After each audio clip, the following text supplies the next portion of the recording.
Baruc, capítulo 1. Estas son las palabras del libro de Baruc, hijo de Nerías, descendiente de Maasías, de Sedecías, de Cdi, de Elcías.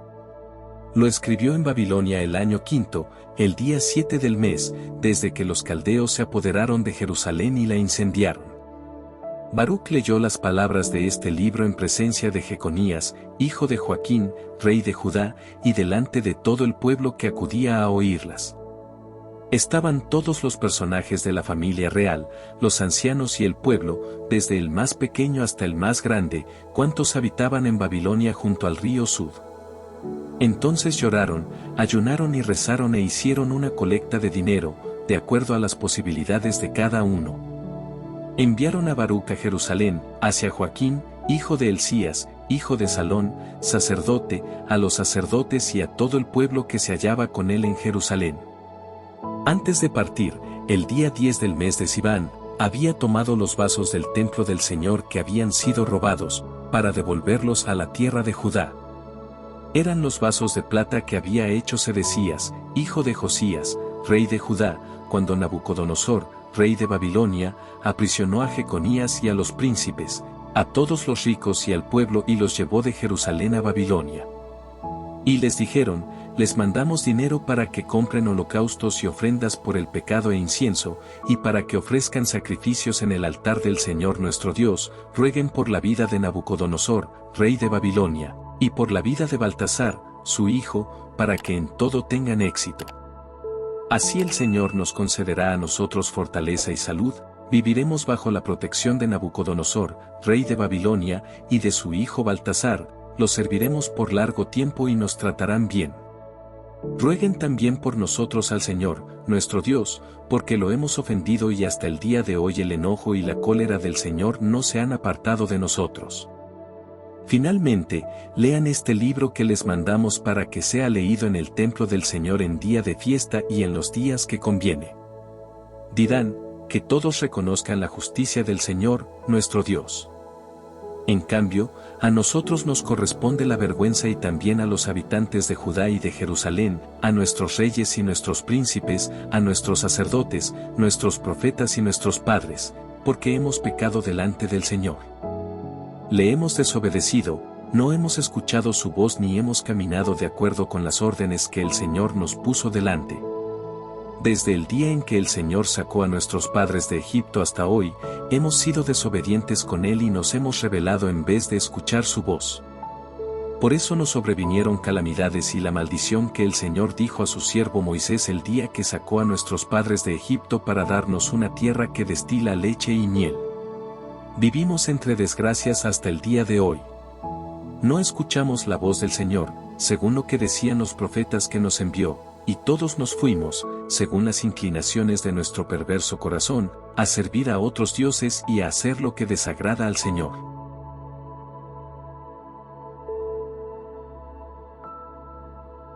Baruc, capítulo 2. Por eso el Señor cumplió la palabra que había pronunciado en contra nuestra, contra nuestros gobernantes que gobernaron a Israel, contra nuestros reyes y nuestros jefes, tanto en Israel como en Judá. Bajo la inmensidad del cielo jamás se produjo nada semejante a lo que él hizo en Jerusalén, de acuerdo a lo que está escrito en la ley de Moisés, llegamos a comer la carne de nuestros hijos e hijas. Además nos sometió al poder de todas las naciones que nos rodean, para que fuéramos maldecidos y humillados entre los pueblos de los alrededores en que el Señor nos dispersó. Fuimos sometidos en vez de dominar, porque habíamos ofendido al Señor, al no escuchar su voz. Que todos reconozcan la justicia del Señor, pero nosotros hoy y nuestros padres no merecemos sino vergüenza. Todas estas calamidades que nos han sobrevenido, el Señor las había pronunciado en contra nuestra. No hemos suplicado al Señor para que nos hiciera volver de nuestros perversos pensamientos. Entonces el Señor mandó estas calamidades sobre nosotros, porque es justo en todo lo que nos manda hacer, y nosotros no escuchamos su voz, que nos mandaba caminar según sus órdenes. Y ahora, Señor, Dios de Israel, tú que sacaste a tu pueblo de Egipto con firme mano, con señales y milagros, con gran poderío y brazo fuerte, haciendo así famoso tu nombre hasta el día de hoy, hemos pecado. Hemos sido impíos e injustos, Señor, descuidando todos tus mandamientos. Que tu cólera se aparte de nosotros, puesto que quedamos poquísimos entre las naciones en que nos dispersaste. Señor, escucha nuestra oración y nuestra súplica, líbranos por tu honor y concédenos el favor de los que nos desterraron. Que la tierra entera sepa que tú eres el Señor, Dios nuestro, ya que Israel y su raza lleva tu nombre. Señor, mira desde tu santa morada y piensa en nosotros, inclina tu oído y escucha. Señor, abre los ojos y considera, no son los muertos que yacen en el sepulcro, los que celebrarán tu justicia y tu gloria después que se les arrebató el aliento del pecho. Más bien te celebrará el alma llena de aflicción del que camina inclinado y sin fuerzas, con los ojos desfallecidos y el alma hambrienta. Esos reconocerán tu gloria y justicia, Señor. Nosotros no nos apoyamos en los méritos de nuestros padres y de nuestros reyes para depositar nuestra súplica en tu presencia, Señor Dios.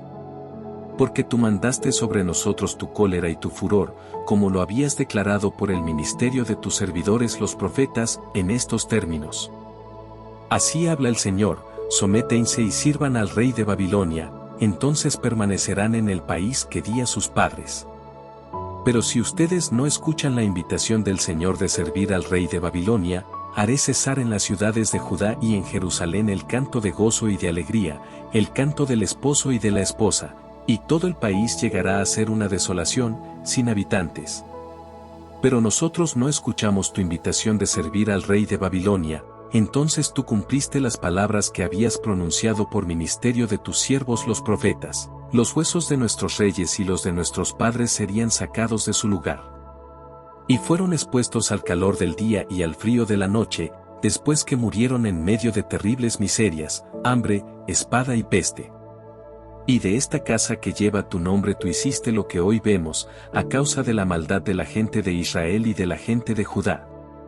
Sin embargo, Señor, has obrado con nosotros según toda tu indulgencia y tu inmensa ternura, como lo habías declarado por ministerio de tu servidor Moisés el día en que tú le mandaste que escribiera la ley en presencia de los hijos de Israel, en estos términos: si no escuchan mi voz, con toda seguridad esta inmensa y ruidosa muchedumbre será reducida a un pequeño número entre las naciones donde los dispersaré, porque sé que no me escucharán, es un pueblo de cabeza dura. Pero en el país de su destierro entrarán en sí mismos y conocerán que yo soy el Señor su Dios. Les daré un corazón y unos oídos que escuchen y me alabarán en el país de su destierro y se acordarán de mi nombre, se arrepentirán de su cabeza dura y de sus malas acciones, recordando la suerte de sus padres, que pecaron delante del Señor.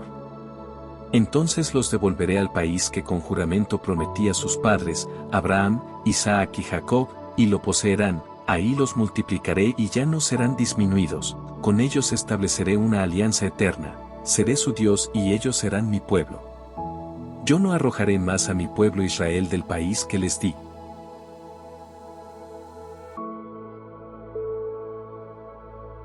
Baruc, capítulo 3. Señor Todopoderoso, Dios de Israel, un alma angustiada, un espíritu turbado es quien te clama. Señor, escucha y apiádate, porque hemos pecado contra ti. Tú reinas para siempre, y nosotros perecemos para siempre, Señor Todopoderoso. Dios de Israel, escucha, pues, la súplica de los muertos de Israel. Somos los hijos de los que pecaron en contra de ti y no escucharon la voz del Señor, su Dios, de ahí las calamidades que se nos han apegado. No te acuerdes de las injusticias de nuestros padres, sino acuérdate en esta hora de tu poder y de tu nombre. Sí, tú eres el Señor, nuestro Dios, y nosotros queremos alabarte, Señor. Por eso pusiste en nuestros corazones tu temor para que invoquemos tu nombre.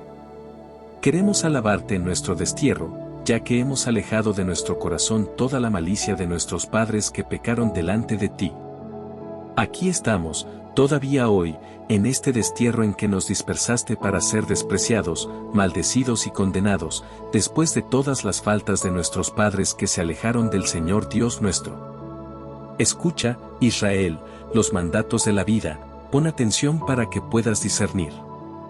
Israel, ¿por qué moras en tierra de enemigos guay y envejeces en un país extraño donde te manchas con hombres impuros guay y te cuentan entre los que van al abismo?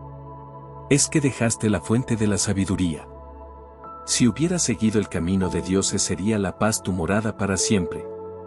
Aprende dónde está la prudencia, la fuerza y la inteligencia para saber dónde están vida y largos días, tiempos alegres y paz. ¿Quién ubicará la sabiduría? Guaí entrará a la bodega de sus tesoros. Donde están ahora los soberanos que dominaban hasta las bestias del campo y jugaban con las aves del cielo, los que acumulaban plata y oro. Guaí la gente les tenía respeto, nunca se cansaban de acumular la plata. Guaí sabían el arte de aprovecharla. ¿Quién podrá contar todas sus obras? Desaparecieron, bajaron al lugar de los muertos. Guaí otros tomaron sus puestos. Una nueva generación goza la luz. Guaí ocupa la tierra. Que tampoco sabe los caminos de la sabiduría.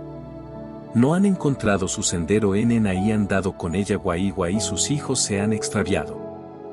De ella no se oyó en Canaán, ahí fue vista en Temán. No la encontraron los árabes inquietos, los mercaderes de Madián y Temán, los autores de fábulas ni los filósofos no conocieron el camino de la sabiduría, ahí descubrieron sus senderos. Oh Israel, qué grande es la casa de Dios. Guaí el lugar de su dominio. Alto y ancho, no tiene límites ni medidas. Allí nacieron los antiguos y famosos gigantes fuertes y entendidos en el arte de la guerra, pero Dios no los eligió, ahí les enseñó el camino de la sabiduría. Murieron por carecer de prudencia, perecieron por su locura. ¿Quién fue al cielo y la trajo? ¿Quién la bajó desde las nubes? ¿Quién atravesó el mar y la encontró? ¿Quién la comprará a precio de oro?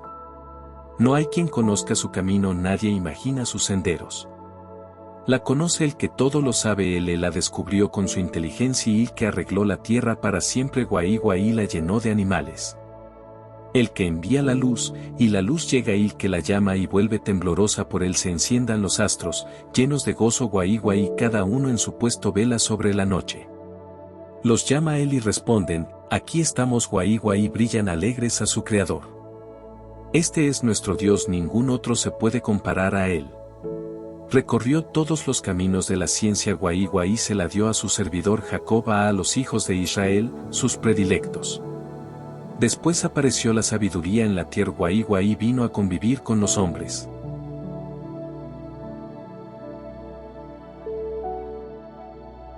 Baruc, capítulo 4. Ella misma es el libro de los mandamientos, y la ley de Dios que permanece para siempre. Todos los que la conservan alcanzarán la vida, pero los que la abandonan, morirán. Vuelve, Jacob, y abrázala, camina hacia la gloria, a la claridad de su luz. No cambies por la de otro pueblo, la sabiduría que solo tú tienes. Felices somos, Israel, pues sabemos nosotros lo que gusta al Señor. Valor, pueblo mío, tú que conservas el nombre de Israel. Fuiste vendido a las naciones, pero no para tu destrucción. Por haber provocado la cólera de Dios fuiste entregado a tus enemigos. Porque irritaste a tu Creador ofreciendo sacrificios a los demonios y no a Dios. Olvidaste al Dios eterno que te crió, llenaste de tristeza también a Jerusalén, tu nodriza. La ciudad santa vio caer la cólera de Dios sobre ustedes, y dijo, ciudades vecinas de Sión, escuchen, Dios me ha mandado un gran dolor. He visto el cautiverio de mis hijos y de mis hijas, a que los llevó el Eterno. Yo los había criado con gozo, con llanto y tristeza los vi partir. Que nadie goce en verme viuda y abandonada por tantos, sufrí la soledad por los pecados de mis hijos, porque se apartaron de la ley de Dios. Desconocieron sus preceptos, no caminaron por los caminos de sus mandamientos, ni han seguido los senderos de disciplina de su verdad. Vengan las ciudades vecinas de Sión y recuerden el cautiverio de mis hijos e hijas a que el Eterno los llevó. Porque él hizo venir contra ellos una nación lejana, prepotente, de lengua desconocida. No respetaron al anciano ni tuvieron piedad de los niños, se llevaron al hijo único de la viuda, le quitaron sus hijas y la dejaron sola. Y ahora, hijos míos, ¿cómo puedo ayudarlos? El que les mandó estas calamidades los arrancará de manos de sus enemigos. Vamos, hijos míos, sigan su camino. Yo me quedo abandonada y solitaria. Me saqué el manto de paz y me vestí del saco de penitencia, quiero clamar hacia el Eterno mientras viva. Valor, hijos míos, clamé hacia Dios, Él los librará de la violencia de sus enemigos. Sí, yo esperaba que el Eterno les vendría a salvar y el Santo me ha consolado, me alegro por la misericordia que pronto les mostrará. Porque con lágrimas y duelo los vi partir, pero Dios me los devolverá, tendré gozo y alegría para siempre. Y así como sus vecinos los han visto cautivos, así pronto verán la salvación que llega de parte de Dios cuando se manifieste la gloria inmensa y el esplendor del Eterno. Hijos míos, soporten con paciencia el castigo que Dios les ha mandado. Tu enemigo te ha perseguido, pero pronto verás su ruina y pondrás tu pie sobre su cuello. Mis hijos predilectos caminaron por difíciles senderos, arrebatados como un rebaño robado por el enemigo. Valor, hijos míos, clamen a Dios, Él, que los desterró, se acordará de ustedes. Así como ustedes se alejaron de Dios, vuelvan ahora a Él y búsquenlo con redoblado amor. Pues Él, que les envió estas calamidades, les traerá la salvación y la dicha perpetua. Jerusalén, ten valor. El que te dio tu nombre te consolará. Malditos sean los que te maltrataron y se alegraron de tu caída. Malditas sean las ciudades en que tus hijos fueron esclavos. Maldición a la ciudad que los cautivó y se alegró de tu caída y estuvo feliz con tu ruina, porque se verá afligida a su vez y destruida. Yo le quitaré su alegría de ciudad muy populosa, su orgullo se cambiará en duelo. Por largos días caerá fuego sobre ella de parte del Eterno, será por mucho tiempo morada de demonios. Jerusalén, mira al oriente y contempla la alegría que te viene de Dios. Vuelven, están aquí los hijos que viste partir, vuelven reunidos de oriente y occidente a la voz del Santo, gozosos de la gloria de Dios.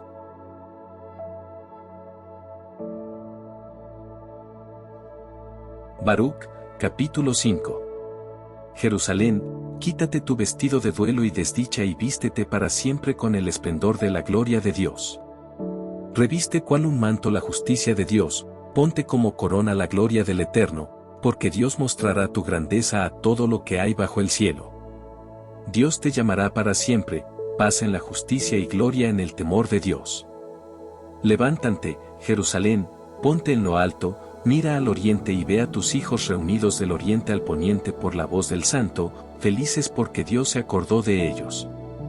Salieron a pie escoltados por los enemigos, pero Dios te los devuelve, traídos con gloria, como hijos de rey. Porque Dios ha ordenado que todo cerro elevado y toda cuesta interminable sean rebajados y rellenados los valles hasta aplanar la tierra, para que Israel camine seguro bajo la gloria de Dios. Hasta los bosques y todo árbol oloroso les darán sombra por orden de Dios. Porque Él guiará a Israel en la alegría y a la luz de su gloria, escoltándolos con su misericordia y justicia.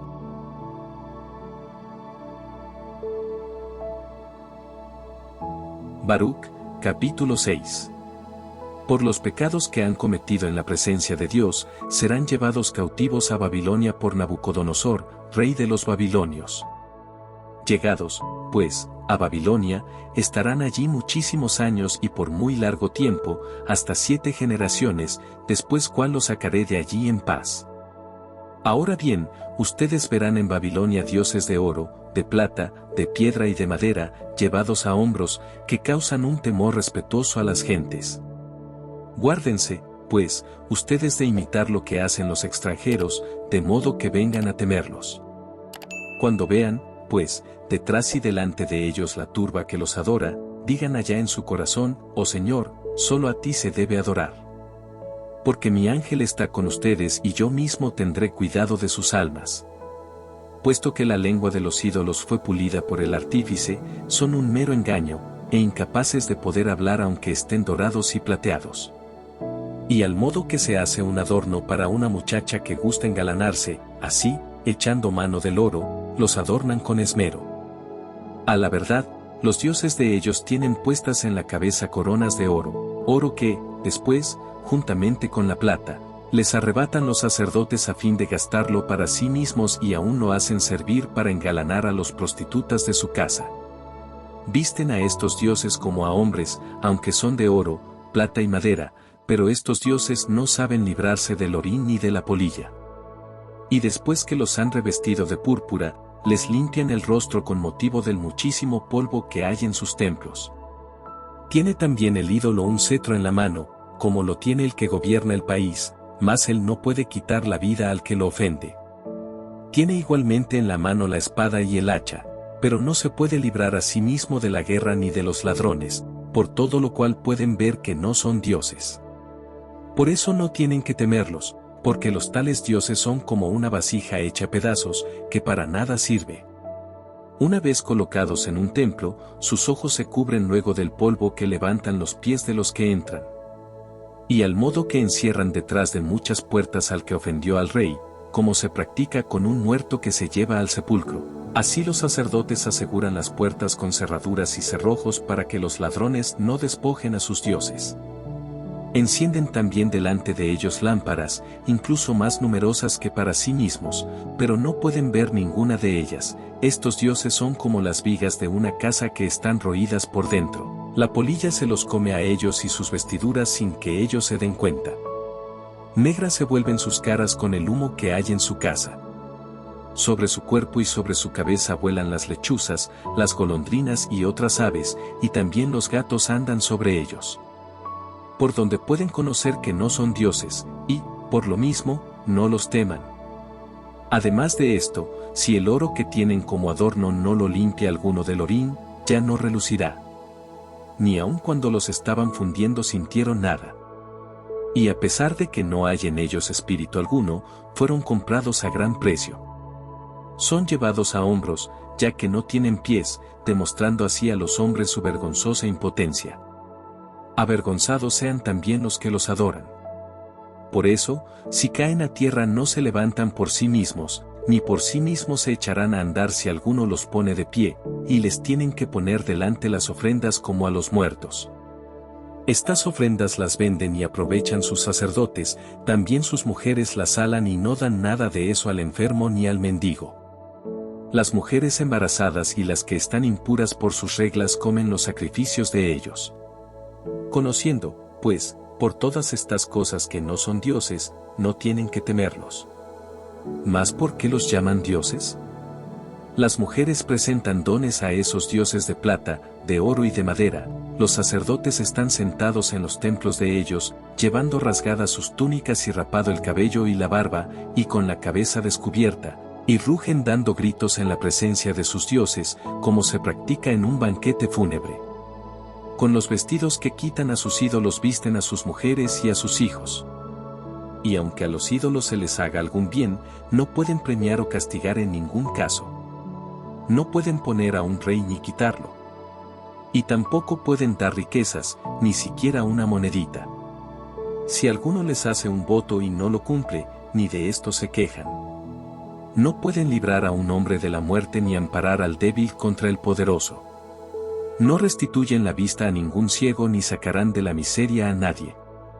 No se compadecerán de la viuda ni serán bienhechores de los huérfanos. Son semejantes a las piedras del monte esos dioses de madera, de piedra, de oro, de plata. Los que los adoran serán confundidos. ¿Cómo, pues, puede pensarse o decirse que son dioses? Incluso los mismos caldeos los desprecian. Cuando ven que uno no puede hablar, porque es mudo, lo presentan a Bel, rogándole que lo haga hablar, como si fuera capaz de entender. Ellos, que piensan, no son capaces de rechazar a dioses que no tienen entendimiento. Las mujeres, ceñidas de cordones, se sientan en los caminos quemando a flechillo, como si fuera incienso. Y si alguna de ellas, atraída por algún pasajero, ha dormido con él, reprocha a su compañera por no haber sido escogida como ella y porque no ha sido roto su cinto. Todo lo que se hace en honor de estos dioses es engaño. ¿Cómo, pues, podrá nunca juzgarse o decirse que esos sean dioses? Han sido fabricados por carpinteros y por plateros, y no son otra cosa que lo que quisieron sus artífices. Los artífices mismos de los ídolos duran poco tiempo, ¿podrán, pues, ser dioses las cosas que ellos mismos se fabrican? No dejan a sus descendientes sino mentira y oprobio. Porque, si sobreviene alguna guerra o desastre, los sacerdotes andan discurriendo donde refugiarse con sus dioses. ¿Cómo no entienden entonces que no son dioses los que no pueden librarse de la guerra ni sustraerse de las calamidades? Porque siendo, como son, cosa de madera, dorados y plateados, conocerán finalmente todas las naciones y reyes que son un engaño, reconocerán que no son dioses, sino obra de las manos de los hombres, y que nada hacen en prueba de que son dioses. Pero, ¿y cómo se conoce que no son dioses, sino obra de las manos de los hombres, y que no hacen nada que sea propio de dioses? Ellos no pueden nombrar a rey alguno en ningún país ni pueden dar la lluvia a los hombres. No decidirán, ciertamente, los pleitos ni librarán de la opresión al que sufre injusticias, porque nada pueden, son como las golondrinas que se quedan entre cielo y tierra. Porque si se incendia el templo de esos dioses de madera, de plata y de oro, seguramente que sus sacerdotes huirán y se pondrán a salvo, pero ellos se quemarán dentro, lo mismo que las vigas. No opondrán resistencia a un rey o a un ejército. ¿Cómo, pues, puede creerse o admitirse que sean dioses? No se librarán de ladrones ni de salteadores esos dioses de madera y de piedra, dorados y plateados, seguramente aquellos pueden más que ellos, y les quitarán el oro, y la plata, y el vestido de que están cubiertos, y se marcharán sin que los ídolos puedan defenderse a sí mismos. De manera que vale más un rey que muestra su poder, o cualquier mueble útil en una casa, del cual se precia el dueño, o la puerta de la casa, que guarda lo que hay dentro de ella, que los falsos dioses. Ciertamente que el sol, la luna y las estrellas, que están puestas para alumbrarnos y sernos provechosos, obedecen a Dios. Asimismo, el relámpago se deja ver cuando aparece, y el viento que sopla por todas las regiones. Igualmente, las nubes, cuando Dios les manda recorrer todo el mundo, ejecutan lo que se les ha mandado. El fuego, también enviado de arriba para abrasar los cerros y los bosques, cumple lo que se le ha ordenado. Mas estos ídolos no se parecen a ninguna de esas cosas ni en la belleza ni en la fuerza. Y así, no debe pensarse ni decirse que sean dioses, ya que no pueden ni hacer justicia ni proporcionar bien alguno a los hombres. Sabiendo, pues, que ellos no son dioses, no tienen que temerlos. No envían maldición ni bendición a los reyes, no muestran tampoco a los pueblos señales en el cielo, ni lucen como el sol, ni alumbran como la luna. Más que ellos valen las bestias, que pueden huir o refugiarse bajo cubierto y valerse a sí mismas. De ninguna manera son dioses, como es evidente, por lo tanto no tienen que temerlos. Porque así como no es buen guardián de un melonar un espantapájaros, así son sus dioses de madera, de plata y de oro. Son como la zarza de un huerto, sobre la cual vienen a posarse toda clase de pájaros. También estos dioses de madera, dorados y plateados, se asemejan a un cadáver que yace en la oscuridad. Al ver que la púrpura y escarlata se apolillan sobre ellos, conocerán claramente que no son dioses. Ellos mismos son devorados al fin por la polilla, y pasan a ser la vergüenza de su país. Más vale el varón justo que no tiene ídolos, porque nadie le quitará su fama.